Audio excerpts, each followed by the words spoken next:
আসসালামু আলাইকুম। আপনারা জানেন দর্শক, বাংলাদেশের বর্তমানে সমন্বয়ক নিয়ে বিভিন্ন সমালোচনা চলতেছে। সমন্বয়করা হচ্ছেন বাংলাদেশের বর্তমানে তারা হিরো আইডল, এটা সবাই জানেন। তাদেরকে যেখানে যাইতেছে সেখানে শুধু তাদেরকে সম্মান আর সম্মান দিতেছে। কিন্তু এই সম্মানের পিছনে কিছু কারণ রয়েছে।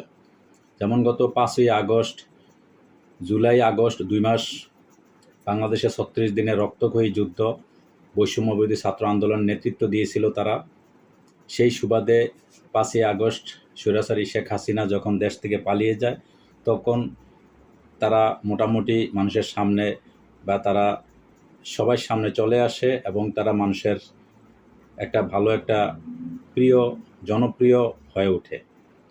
সেই সুবাদে তারা মোটামুটি কিছুদিন ভালোই কাজকর্ম করছিল, কিন্তু ধীরে ধীরে আস্তে আস্তে তাদের কর্মকাণ্ড এমন একটা পরিস্থিতি যে দাঁড়াইছে, এখন দেশের মানুষ তাদেরকে আর দেখতে চায় না। কারণ আপনারা জানেন যে পৃথিবীতে প্রত্যেকটা মানুষ সবাইকে সব জায়গায় দেখতে চায় না। এটা কথা আছে, শিশুরা বনেরা বনেই সুন্দর, শিশুরা মাতৃকুলে। যে যেখানে তাকে সেইখানেই সাজে। শিশুদেরকে মায়ের কোলে সাজে, আর বনের মধ্যে পশু পাখি জীবজন্তু তাদেরকে বনের মধ্যে বানায়, বাগানের মধ্যে তাদেরকে মানায়, তাদেরকে ভিআইপি 5তলা 10তলা বিল্ডিংয়ে তাদেরকে মানায় না। তো সুতরাং এই সমন্বয়করা, কেন বলছি এই সমন্বয়করা, তারা কিছু প্রশংসা, কিছু মানুষের ভালোবাসা পেয়ে তারা ধীরে ধীরে তাদের কথাবার্তার যে অবস্থা, মানে অনেক পরিবর্তন তাদের আইসা গেছে, অনেক পরিবর্তন। তারা দেশের মানুষকে বা যারা বাংলাদেশের মধ্যে সবচেয়ে বড় রাজনৈতিক, আমি আগেই বলি যে আমি কোনো দল করি না, কোনো দলে আমি নেই, কিন্তু তারপরও যে বাংলাদেশের কিছু বড় দলগুলো আছে যারা রাজনীতি করে, তাদেরকে অবশ্যই সম্মান রেখে কথা বলতে হয়। কারণ এই আন্দোলন শুধু কেবল ছাত্ররা করে না, ছাত্ররা কখনো দাঁড়াইতে পারতো না রোডের মধ্যে। কারণ এই স্বৈরাচারী সরকার এমন একটা অবস্থা করছে বাংলাদেশে, এখনও আপনারা দেখেন 80% প্রশাসন থেকে শুরু করে প্রত্যেকটা কর্মস্থলে 80% লোক এখনও সরকারি অতীতের প্রাক্তন সরকারের লোকজন এখনও রয়ে গেছে। কিন্তু সেই সুবাদে এমন একটা দেশের মধ্যে আন্দোলন করে তোমরা ছাত্ররা দেশটা স্বাধীন করে লাইছ, এইটা ভাবার কোনো কারণ নাই। এখানে প্রত্যেকটা শক্তিশালী রাজনৈতিক দল, বিএনপি, জামাত, তারপরে হেফাজত, তারপরে সব দলের বিনিময়ে সব দল একসাথে নামছিল ওইখানে, সব কিছু বলে যায় যে এই সরকারকে অবশ্যই আমাদের ক্ষমতা থেকে সরাই দিব। সবাই নেমে গেছিল, সবাই নামা যাওয়ার কারণে তোমরা আজকে মোটামুটি, যেহেতু তোমরা সামনের সারিতে ছিলা বা তোমরা নেতৃত্ব দিছ, কিন্তু তোমরা কোনো আঘাতপ্রাপ্ত হও নাই। এই আন্দোলনের মধ্যে তোমরা কেউই মাইর খাও নাই। যারা মাইর খাইছে, গতকালকে আমরা এক ইয়াতে দেখলাম, টকশো মধ্যে এক ছাত্রদলের এক নেতা বলছিল যে 400-র উপরে এই ছাত্রদলের বিএনপির 400-র উপরে ছাত্র মারা গেছে, ছাত্রনেতা মারা গেছে।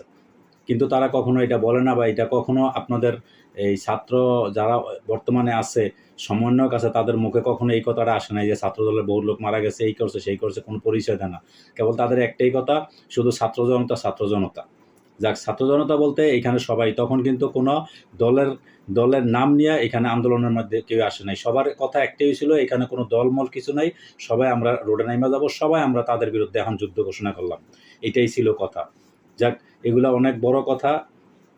কিন্তু বর্তমানে সমন্বয়করা, তোমরা যে বিভিন্ন জায়গায় সংগঠন তৈরি করছো, তোমাদেরকে এগুলোও কিন্তু একটা ষড়যন্ত্র কাজ করতেছে। কিন্তু এই ষড়যন্ত্র থেকে তোমাদেরকে যে বিভিন্ন কোম্পানি, বিভিন্ন সংস্থা তোমাদেরকে টাকা দিতেছে, লক্ষ লক্ষ টাকা দিতেছে, এই টাকার পিছনে কারণ কি জানো? এই টাকা দিয়ে তোমাদের চরিত্র, তোমাদের চেহারা পরিবর্তন করতেছে।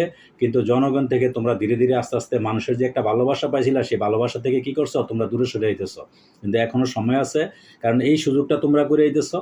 মানুষ যে বলতেছে না যে স্বৈরাচারই ভালো ছিল, এই কথাটা একমাত্র তোমাদের কারণে আজকে এই মানুষ এই কথাটা বলতে পারতেছে। সামনে আরো বলবে। তোমরা এইভাবে চলাফেরা করলে বা এইভাবে তোমরা সংগঠন নিয়ে দৌড়াদৌড়ি করতেছ। আর গতকালকে আবদুল্লাহ হাসানাত এটা কথা বলছিল ওই যে টাকার ব্যাপারে, যে যারা ইয়াতে বন্যাগ্রস্তদের যে টাকাগুলো কালেকশন করছিল, এই টাকাগুলো কোথায়? সব টাকা তো আর ওইখানে দেওয়া হয় নাই, টাকা অনেক টাকা তাদের কাছে রয়ে গেছে। ওরা হাসানাত আবদুল্লাহ বলছিল যে টাকাগুলা এখানে ইউনিভার্সিটি কয়েকটা ছাত্র এবং ছাত্রীর কয়েকজনের নাম বলছিল যে তাদের অ্যাকাউন্টে টাকাগুলো রাখা হয়েছে। কিরে ভাই, টাকাগুলো তোমরা অ্যাকাউন্টে রাখবা কি এর লোগা? তোমরা জানো যে বর্তমানে শত লোক হসপিটালের মধ্যে কাতরাইতেছে, টাকার জন্য অনেকে চিকিৎসা করতে পারতেছে না। যারা আন্দোলনে, যারা কারো হাত গেছে, কারো পাও গেছে, কারো চোখ গেছে, তারা কি যে অবস্থার মধ্যে আছে, তাদেরকে সহযোগিতা না করে, তাদের পিছিয়ে তোমরা না দৌড়িয়া তোমরা সারা বাংলাদেশে দৌড়াইতেছো, ওই দল গঠন করতেছো, তোমরা সংগঠন তৈরি করতেছো, কিভাবে টাকা ইনকাম করবা তোমরা এই ধান্দায় আছো এখন, তাই না? আর বাংলাদেশে একটা অরাজকতা সৃষ্টি করতেছো তোমরা। তোমাদেরকে এখনো বলতেছি ভালো হয়ে যাওগা, আর তোমরা ইয়ে যাওগা, কারণ আমরা প্রবাসীরা কিন্তু তোমাদের সাথে যুদ্ধ করেছি, আমরা প্রবাসীরা কিন্তু তোমাদের সাথে ছিলাম, কিন্তু এখন আর তোমাদের সাথে আর আমরা নাই।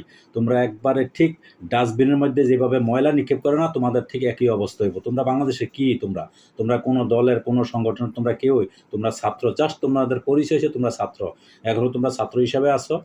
ভাই তোমাদেরকে অনুরোধ করে বলছি, তোমরা এখনো সময় আছে, দেশটারে বাঁচাও, কারণ তোমরা যদি এইরকম করো না, তাহলে দেশে কিন্তু 12টা বাজে যাবে, আবারও স্বৈরাচারী আবার সুযোগ পেয়ে যাইব। আর এক বিএনপি বাংলাদেশের মধ্যে একটা সবচেয়ে শক্তিশালী দল, বা জামাতে ইসলাম শক্তিশালী দল, তাদের সাথে যদি তোমাদের রাজনীতি করার উদ্দেশ্য থাকে, তাদেরকে এইভাবে সমালোচনা না কইরা, এইভাবে বিভিন্ন রকমের উস্কানিমূলক কথাবার্তা না বইলা, তোমরা শালীনভাবে কথা বলো, কথা বইলা তাদেরকে, তারা হয়েছে মুরব্বী, তারা অনেক কিছু বুঝে। এই যে কথাগুলা বলো, তারা অনেকে এই ধরনের বলে যে আজকে 16 বছর কিছু করতে পারে না, এখন এই করছে সেই করছে। 16 বছর কি না করলো ওরা? 16 বছর যুদ্ধ করছে। তবে এই রক্তক্ষয়ী যুদ্ধের একটাই কারণ হচ্ছে, কারণ কি জানো? কারণ হয়েছে মানুষের 16 বছরের খুব একসাথে তারা একটা সুযোগ পাইছে, একটা তারা কোনো রাস্তার মধ্যে দাঁড়ানোর কোনো তারা সোর্স পায় নাই, তারা চেষ্টা কম করে নাই, প্রচুর চেষ্টা করে গেছে। কিন্তু সর্বশেষ যখন গণ অভ্যুত্থান হয়েছে, গণ অভ্যুত্থান মানে সমস্ত দল মিল্লা, সমস্ত এখানে দেশের জনগণিত সমস্ত দল। আর আরেকটা কথা বলতে হইব যে বাংলাদেশে আমরা প্রত্যেকটাই কিন্তু একটা না একটা দলকে ভালোবাসি, সবাই কিন্তু একজন একজন মনের থেকে, অন্তর থেকে, যদিও দলের মধ্যে কোনো কর্মী না বা কোনো নেতাও না, কোনো কিছু না, তারপরে কিন্তু এক একজনের ব্যক্তিগতভাবে কেউ বিএনপিকে ভালোবাসে, কেউ জামাতকে ভালোবাসে, কেউ গণ অধিকার, কেউ চরমনাই, এরকম প্রত্যেকটা মানুষ কিন্তু এক একজনের মনের একটা আবেগ আছে। কিন্তু সেই আবেগ থেকে তোমরা যেভাবে কথাবার্তা বলো, এক একজনের তুচ্ছ-নাচ্ছ করে কথাবার্তা বলো, মানুষের ইজ্জতের উপরে আঘাত করে তোমরা কথা বলো, এগুলা কিন্তু বলা আজও কিন্তু ঠিক না। কিন্তু তোমাদেরকে জনগণ কিন্তু অনেকটা মোটামুটি ইয়ে করছে, এবং ছাত্রদের মধ্যে, তোমাদের যে ছাত্র আন্দোলন, ছাত্রদের মধ্যে কয়েকটা ভাগ হয়ে গেছে, ছাত্ররা অনেকে তোমাদের বিরুদ্ধে এখন দাঁড়িয়ে গেছে। কিন্তু তোমরা এই ব্যাপারে কি বলবা? কারণ তোমরা এখনো সময় আছে, ভালো হয়ে যাও, কথাবার্তা সঠিকভাবে তোমরা কথা বলো। আর দেশের 12টা বা যা হইছে তো হইছে, দেশের 12টা বাজেও না, কারণ তোমরা একবার ডাস্টবিনের যেভাবে ময়লা নিক্ষেপ করে, ঠিক একই অবস্থা তোমাদের হয়ে যাবে। তো এই পর্যন্তই, ভালো থাকবেন দর্শক, আসসালামু আলাইকুম।